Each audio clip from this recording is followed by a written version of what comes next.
Bon. Bonjour à tous. Je voulais juste faire un petit rappel pour se décomplexer par rapport aux luttes. Certains de nos penseurs disent qu'il y a trop d'hôpitaux de proximité, et il faut réduire un peu la voilure. Pourquoi y a-t-il autant d'hôpitaux de proximité? C'est à la Libération et dans la deuxième moitié du XXe siècle, il y avait une volonté politique qui s'était exprimée, avoir des hôpitaux pour un maillage sur tout le territoire, pour servir au plus près les gens avec le plus de services hospitaliers possible. Cette volonté, elle a été mise en œuvre dans la deuxième moitié du XXe siècle, mais depuis 30 ans, machine arrière, nos décideurs, sans rien débattre sur quel choix de société, ont décidé de réduire la voilure. Ça veut dire qu'ils saisissent l'opportunité du manque de tel ou tel médecin, spécialiste ou généraliste pour fermer des services. À aucun moment vous ne les voyez discuter de ce que peuvent et doivent être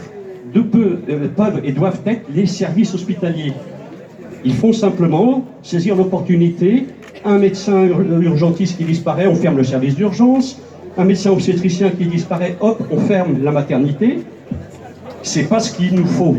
Et depuis une vingtaine d'années, à force de résister contre ces fermetures, s'est constituée une solidarité entre les comités locaux, coordination nationale. Et la coordination nationale, elle défend une notion d'hôpital de proximité qui est bien passée dans le public au point que l'administration a décidé d'adopter le nom hôpitaux de proximité, mais pas du tout avec le même contenu. Pour l'administration de la santé, hôpital de proximité, pas de maternité, pas de chirurgie, pas forcément toujours des services d'urgence, c'est pas du tout ce que nous défendons. Et donc, ce qu'il faut aujourd'hui, c'est défendre chaque hôpital de proximité et en même temps défendre le réseau d'hôpitaux de proximité. C'est grâce à lui qu'on peut servir la population au plus près, la population et les territoires. Voilà, c'est tout ce que je voulais rappeler du point de vue généralité. La défense, oui, il faut voir qu'aujourd'hui, ça se traduit par des choses qui sont un peu particulières. Combien d'enfants naissent dans les moyens de transport à force de fermer des maternités? Ou bien, on a réussi à enrayer, grâce à une mobilisation avec certains d'entre vous, à Paimpol, on avait refusé les urgences à temps partiel, mais aujourd'hui, qu'est-ce qu'on propose à Lannion? Des urgences à temps partiel. Est-ce que c'est ça l'avenir de la santé pour la France? La santé, c'est un droit pour tous, mais ce qui compte, c'est comment on accède au droit. Et c'est là que nous avons tous intérêt à être solidaires pour ce réseau d'hôpitaux de proximité.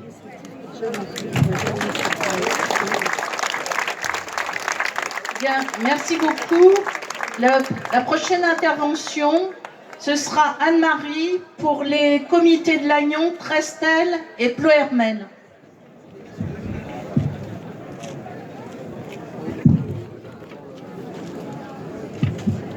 C'est des belles photos, hein. Bonjour à tous. Ouais. Alors le collectif santé du pays de Ploërmel devait être présent aujourd'hui. Mais suite à quelques difficultés, ils nous ont transmis un communiqué à vous lire. Ouais. Lorsque je l'ai parcouru, je me suis rendu compte que leur situation était exactement la même que celle de Lannion-Trestel. C'est pour ça que dans mon discours, je vais vous faire un parallèle entre Ploërmel et Lannion-Trestel. Au centre hospitalier de Ploërmel, comme à celui de Lannion, la situation est globalement la suivante. Nos centres hospitaliers sont absorbés par l'hôpital pivot du GHT, du groupement hospitalier de territoire. Vannes pour Ploërmel, Saint-Brieuc pour Lannion-Trestel. Hôpital pivot qui assure toutes les décisions, y compris les recrutements et les affectations de médecins, du personnel, l'élaboration des budgets et des investissements. Une telle politique conduite dans l'intérêt général devrait mener à une consolidation des soins et des moyens. Mais non, nos centres hospitaliers ont perdu la maîtrise de leur destin. À Ploërmel, les postes médicaux vacants, y compris ceux liés au départ en retraite, sont, lorsqu'ils le sont, remplacés par des médecins recrutés sur le centre hospitalier de Vannes. et mis à disposition pour des vacations sur le site de Ploërmel. C'est le cas flagrant des secteurs clés de l'anesthésie, de la chirurgie, de la gynécologie. Les astreintes locales de chirurgie sont désormais remplacées par des astreintes territoriales assurées depuis Vannes. À Lannion, nous n'en sommes pas encore là. Lannion comme Ploërmel sont à la merci des décisions de Vannes ou de Saint-Brieuc pour le nombre et la qualification des médecins ainsi mis à sa disposition. Des exemples récents et récurrents illustrent cela. Les consultations de rhumatologie, d'ORL, de pneumologie, d'ophtalmo peuvent être suspendues du jour au lendemain en raison de difficultés de présence de ces mêmes médecins sur l'hôpital pivot. Mais cela peut aller plus loin. Les projets récents et précis de reconstruction du bâtiment central du centre hospitalier de Ploërmel, qui ne répond plus aux exigences hôtelières, en l'occurrence l'absence de salle de bain avec douche dans les chambres, ont été rejetés, la priorité ayant été mise par l'ARS sur les projets de Vannes. À Lannion-Trestel, la piscine du centre de rééducation de Trestel prend l'eau depuis 1 an. C'est le comble pour une piscine. Elle est donc fermée. Les budgets obtenus depuis 10 ans pour rénover Trestel ont été absorbés par Lannion pour renflouer les finances. Mieux encore, pour soutenir l'activité chirurgicale à Lannion, soi-disant, l'ARS, via la direction du GHT, veut introduire une clinique privée au sein de l'hôpital public avec des fonds publics. Tout ceci pour suivre les orientations du rapport Rossetti, celui-là même qui préconise la fermeture de la maternité de Guingamp.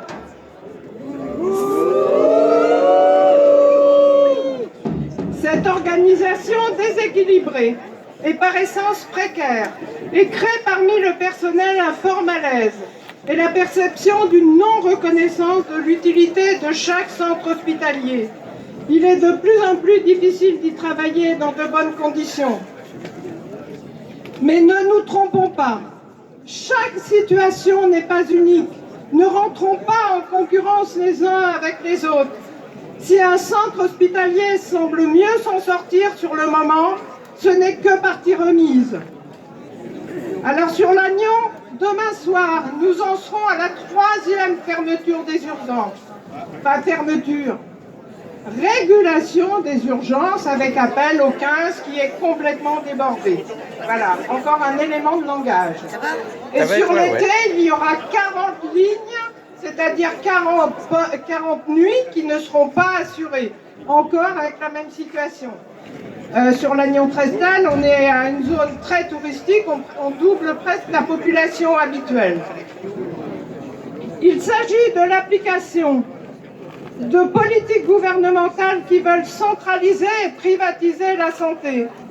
Dans un territoire, la pierre d'achoppement sera la maternité, ailleurs les urgences ou la chirurgie. Mais l'objectif est de transformer nos hôpitaux en hôpitaux de proximité. Insidieusement, car jamais l'ARS ne dira qu'elle ferme tel ou tel service. Ils feront tout pour que, à nouveau, la vraie régulation se fasse par la pénurie des professionnels et la perte d'attractivité, plus ou moins organisée par les acteurs eux-mêmes, par découragement, épuisement et non-reconnaissance. Et à ce moment-là, on les pointera du doigt et on les jugera coupables. Nous ne devons pas laisser la situation empirer. Notre vigilance se transformera tant qu'il le faudra en mobilisation. Et il faut que les politiques s'emparent courageusement du problème. L'été sera chaud, très chaud, trop chaud pour nos hôpitaux. Dans les maillots. Merci. Oui.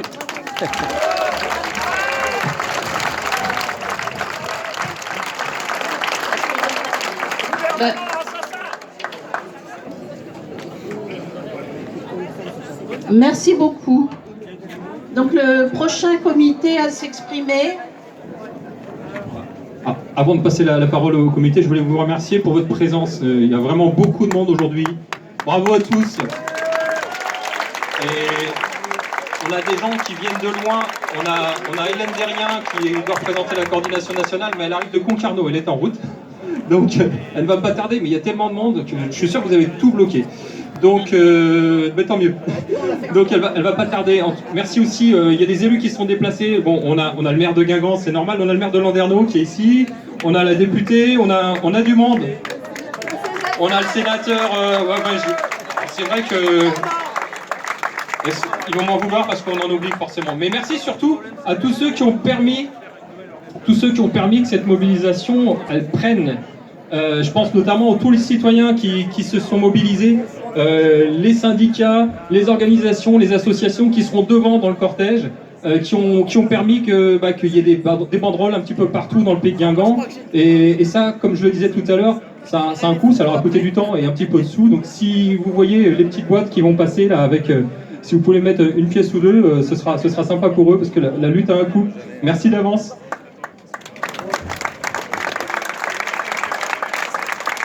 Oui, comme disait Yann Fanch, la lutte a un coût. Si chacun d'entre nous met 2 €, eh bien, ça nous permettra aussi de payer des frais d'avocat, car nous mettons en question le rôle de l'État et de l'ARS. Donc, nous avons décidé, la coordination santé, de prendre un avocat. Donc, la lutte a un coût, et sur le plan juridique, et sur le plan des manifs. Merci pour eux. Donc le prochain comité qui va s'exprimer, c'est le comité de Carhaix.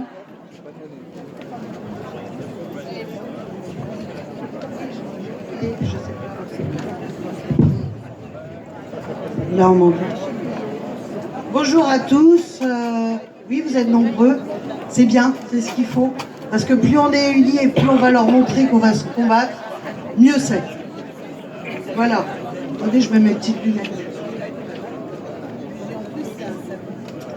Le 25 juin 2008, le tribunal imposait la réouverture de la maternité et de la chirurgie de Carhaix après 3 semaines de fermeture.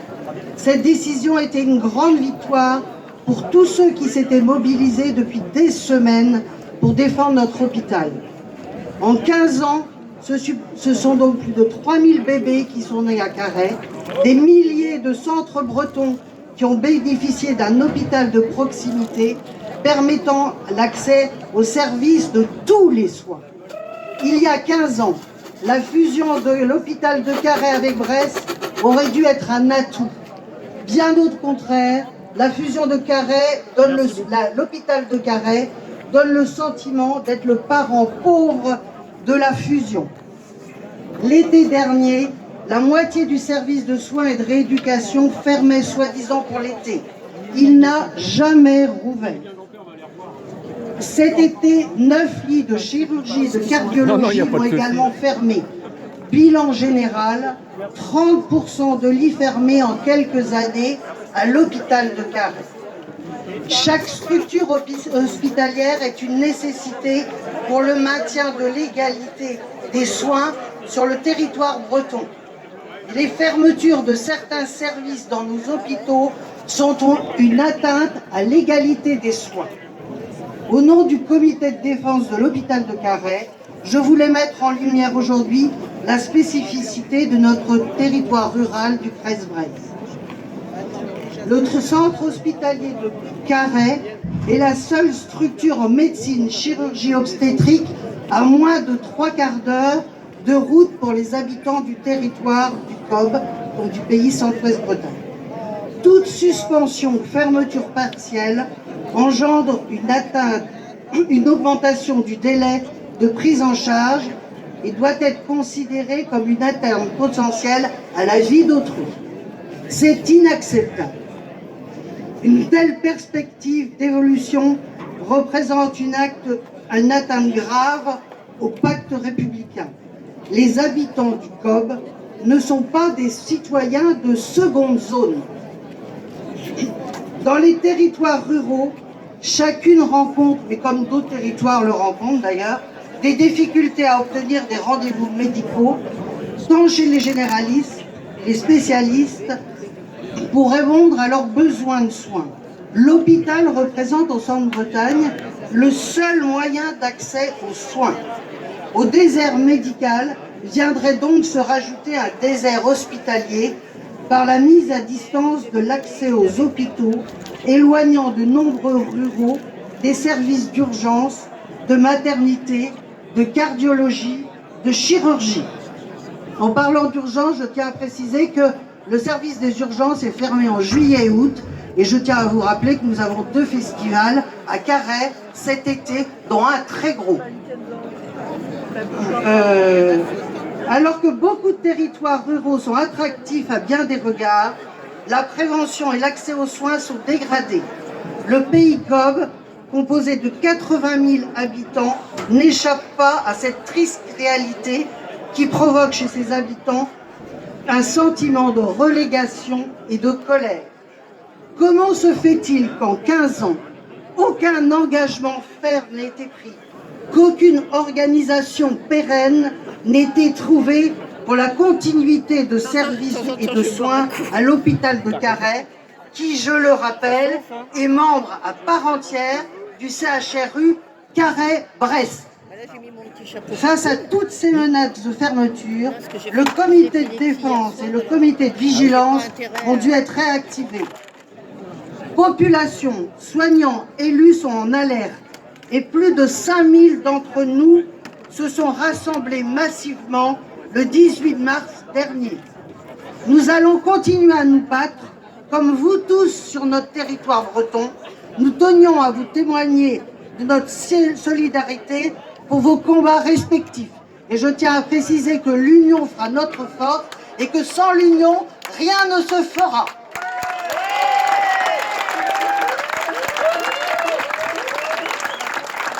Merci beaucoup. Petite information, dimanche prochain, nous commémorerons la réouverture de la maternité et la chirurgie par un grand rassemblement avec également des prises de parole. Et tout le monde est le bienvenu, bien entendu.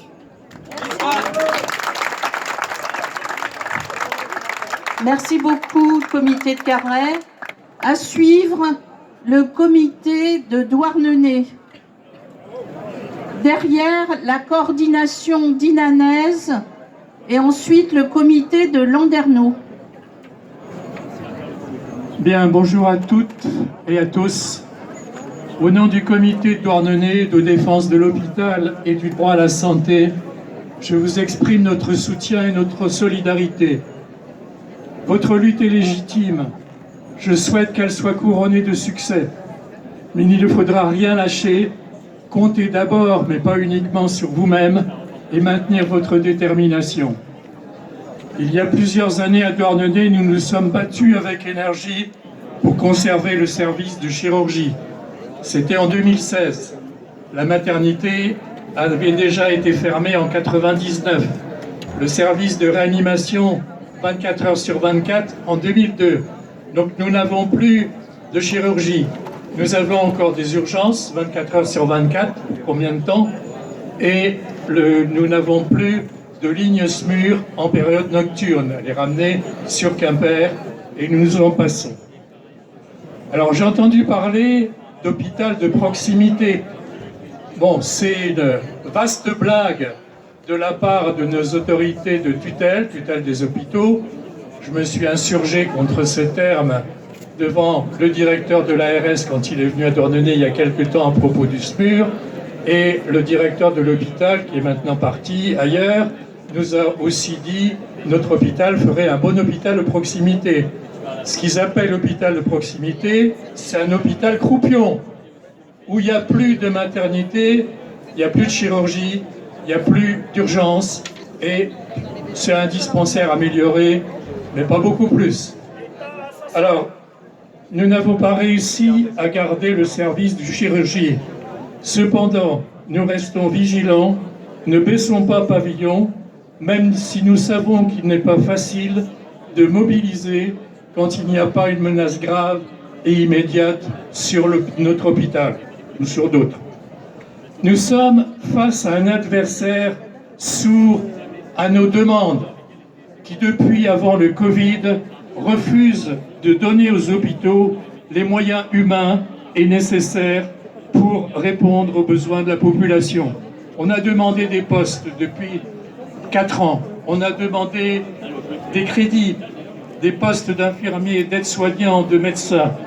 Aucune réponse réelle de la part des pouvoirs publics.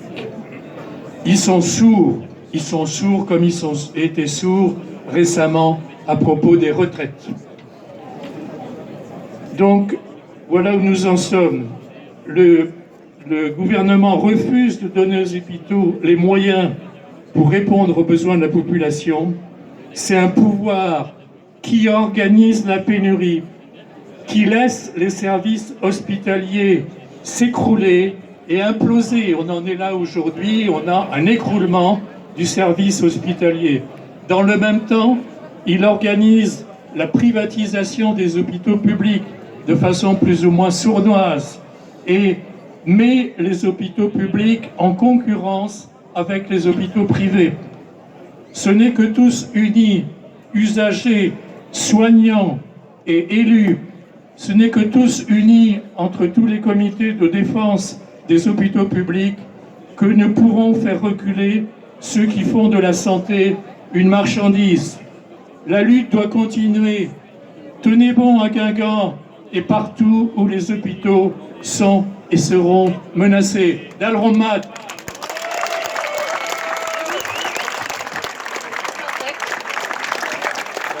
Donc, à suivre au niveau des interventions, donc les membres du collectif de Dinan et donc Erwan Baudouin sera leur porte-parole. Ensuite, le comité de Landerneau, l'association Femmes Solidaires et ensuite les représentantes de la coordination santé du pays de Guingamp, donc qui a appelé à cette manifestation. Bonjour, je prends la parole au nom du collectif Dinan Diversité pour vous donner quelques éléments sur la situation de l'hôpital dinanais. Déjà, je voudrais auparavant remercier les organisateurs de cette manifestation qui nous permettent d'être solidaires et puis de pouvoir parler de nos situations dans chacun de nos territoires.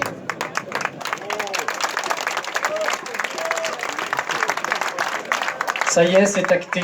L'hôpital territorial du secteur de santé Dinan-Saint-Malo-Cancale sera construit d'ici quelques années à l'entrée de Saint-Malo, sur le site Atalante.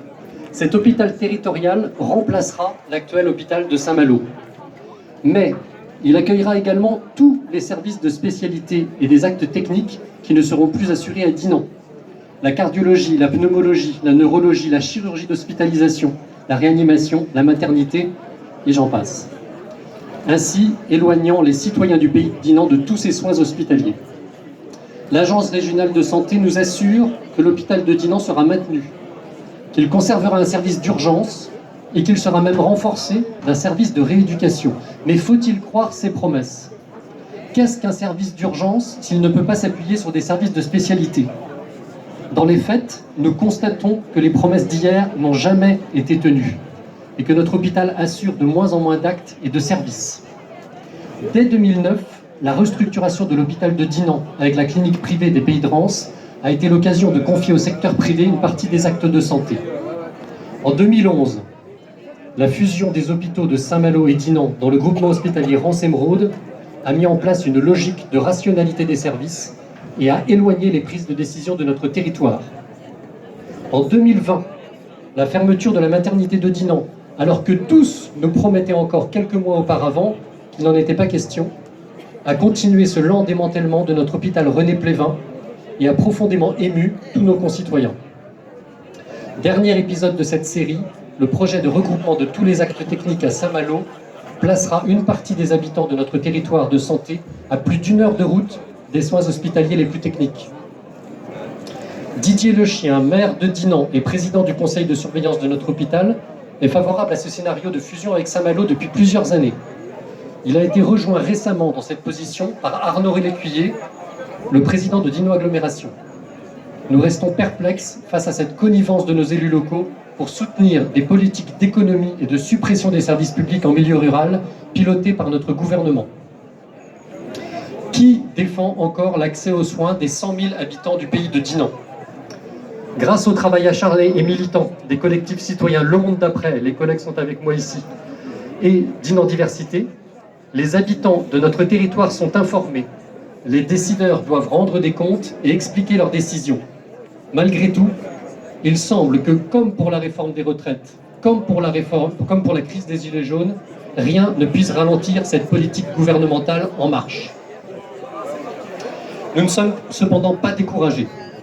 Nous sommes bien décidés à poursuivre notre action de défense du service public hospitalier dans notre territoire et nous sommes très heureux de pouvoir aujourd'hui amplifier notre combat en rejoignant ce mouvement contre la casse de l'hôpital public en Bretagne. Merci.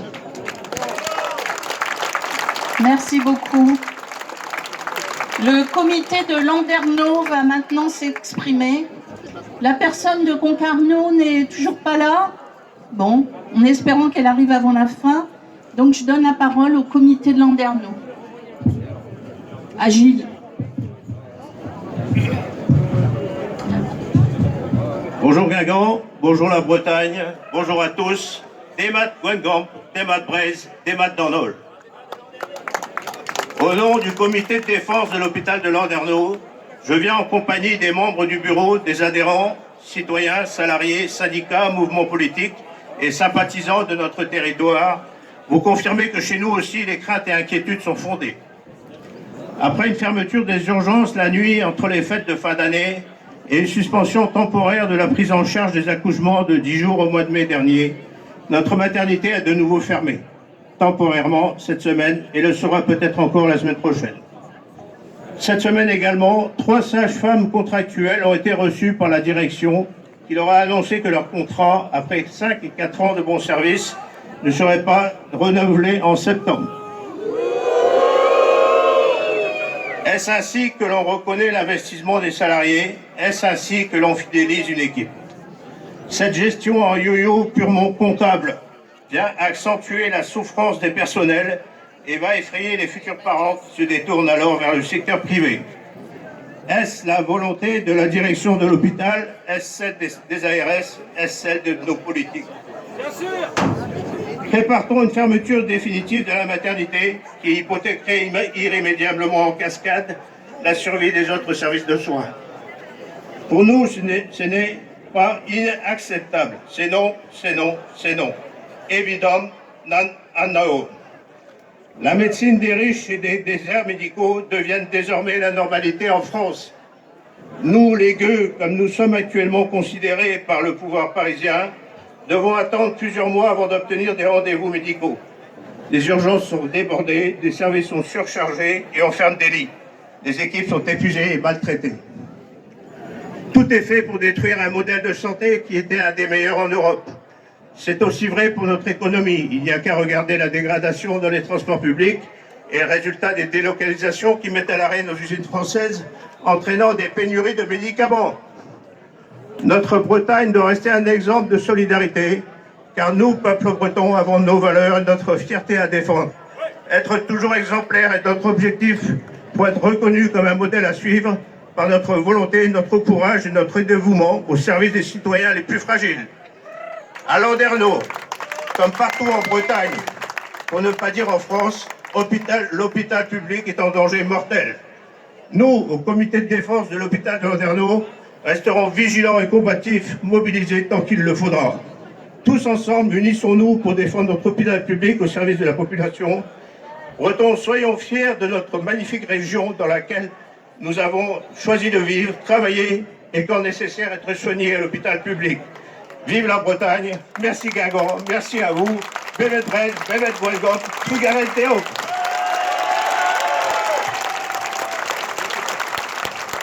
Merci Gilles. À présent, on a une bonne nouvelle, il y a la collègue de Concarneau qui est arrivée. Donc, ouais, on va entendre l'association des femmes de Solidaires et ensuite la collègue de Concarneau et enfin la coordination santé du pays de Guingamp. Donc restez un peu attentifs, je sais que c'est un peu long, mais on apprend plein de choses.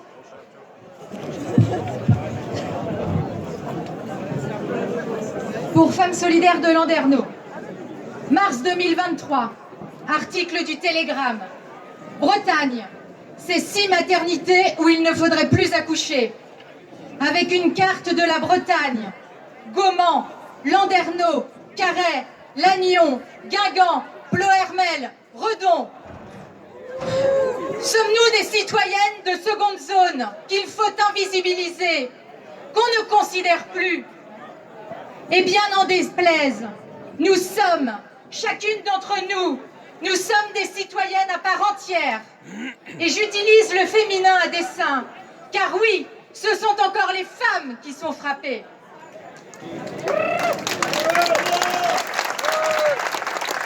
Le gouvernement nous prépare insidieusement à la fermeture de nos maternités et de nos hôpitaux publics.